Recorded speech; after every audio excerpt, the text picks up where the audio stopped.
जनाब रामदेव। और जो ये रामजी लाल सुमन ने जो वक्तव्य दिया ये बहुत देश के लिए, सामाजिक समरसता के लिए बहुत खतरनाक है। उनकी माँ ने अगर उनको दूध पिलाया है तो सही बात कहें। जो लोग बाबर को महिमा मंडित करते हैं, जो लोग औरंगजेब को महिमा मंडित करते हैं, जो उनकी तारीफ करते हैं, गद्दार वो लोग हैं। राणा सांगा कभी गद्दार हो ही नहीं सकता। वो तो कह रहे हैं कि दलित होने के नाते जो है करड़ी सेना चढ़ गई वहाँ पे। कौन? वो नहीं तो क्या ये सोच करके कहे थे मैं दलित हूँ, मैं चाहे जो बोलता रहूँगा लोग विरोध नहीं करेंगे?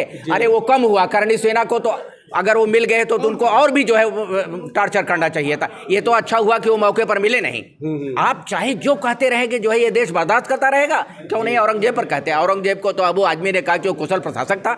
आप जो है जो इस देश के जो आक्रांता हैं, इस देश के अस्मिता के साथ जिन लोगों ने खिलवाड़ किया उसको आप महिमा मंडित कर रहे हैं। देश के वो लोग गद्दार हैं जो इनको महिमा मंडित करते हैं। और राणा सांगा कभी गद्दार नहीं थे। आप इतिहास में जाइए तो कभी भी जो है कोई गद्दारी का प्रमाण राणा सांगा पर आज तक नहीं लगा। ये रामजी लाल जो सुमन है सापा के हैं, सापा तो हमेशा जो है देश के गद्दारों को महिमा मंडित की, देश के अत्याचारियों को महिमा मंडित किया। देश के जितने भी जो है निकृष्ट लोग थे सबकी तारीफ जो है सापा वालों ने किया। जी जी जी सर, क्या कहेंगे आप किस पर? इस राणा सांगा के ऊपर जो टिप्पणी की गई? देखिए, जब तक जैसे हम अधिवक्ता है, हमारी एक योग्यता है। जब तक राजनीतिक दलों में नेताओं के लोकसभा सदस्य, राज्यसभा सदस्य, विधानसभा सदस्य बनने की योग्यता नहीं होगी, जब तक इनकी योग्यता निर्धारित नहीं होगी, तब तक अयोग्य लोग आएंगे जीत करके और ऐसे उल्टे सीधे बात वो करते रहेंगे। जी जी। जब तक जानकारी किस विषय ना हो उस पर नहीं बोलना चाहिए। रामजी लाल सुमन का जो बयान है, मैं उस बयान से कतई सहमत नहीं हूँ। जी। रामजी लाल सुमन सस्ती लोकप्रियता हासिल करने के लिए उन्होंने ऐसा बयान दिया है।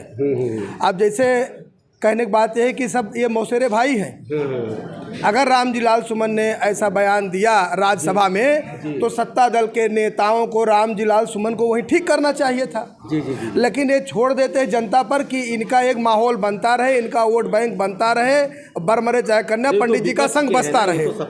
मैं वही कह रहा हूँ कि जो सत्ता दल के नेता राज्यसभा में बैठे थे उसी वक्त रामजी लाल सुमन को मुंह तोड़ जवाब क्यों नहीं दिया? इसलिए नहीं दिया कि जनता में भ्रम की स्थिति पैदा रहे, जातीय संघर्ष होता रहे, हमारा वोट बैंक बना रहे।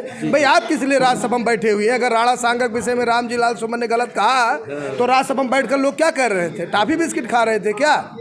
ये सब नेता एक हैं, आप जान लीजिए पाठक जी। अभी इनका सबका वेतन बढ़ाने की बात आई, तुरंत सब एक सुर में ताली बजाने लगे। तो ये सब मौसेरे भाई जनता के लोग नहीं हैं। रही बात बयान की, तो मैं रामजी लाल सुमन के बयान से कतई सहमत नहीं हूँ। उनका बयान निंदनीय है और इसमें इनके खिलाफ माननीय उच्च न्यायालय, सर्वोच्च न्यायालय में सक्षम व्यक्ति जो हों, करणी सेना के लोग गए वहाँ, उन्होंने प्रोटेस्ट किया, अच्छा किया। उनको लोकसभा राज्यसभा सदस्यता से इनको बर्खास्त कराने के लिए प्रयास करना चाहिए और माननीय उच्च न्यायालय और हाईकोर्ट जाकर के इनके खिलाफ कार्रवाई कराना चाहिए जो उन्होंने विवादास्पद बयान दिया है। जी, क्या कहेंगे, कितना इत्तेफाक रखते हैं? बहुत बढ़िया कहा हमारे छोटे भाई प्रदीप जी ने।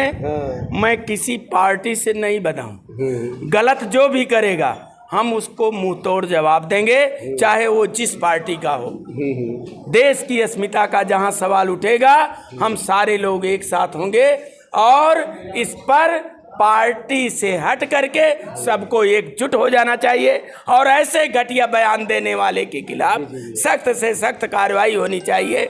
इसमें किसी पार्टी, किसी दल और किसी ऐसी राजनीति को नहीं शामिल करना चाहिए। अगर वो गंदा है, उसने बयान दिया है, तो उसे इस धरती पर रहने का अधिकार नहीं है।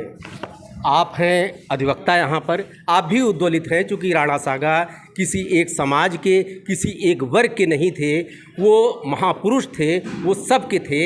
इस तरह का बयान नहीं होना चाहिए। देखते रहिए अयोध्या दर्पण। ढेर सारी शुभकामनाएं आपको। धन्यवाद।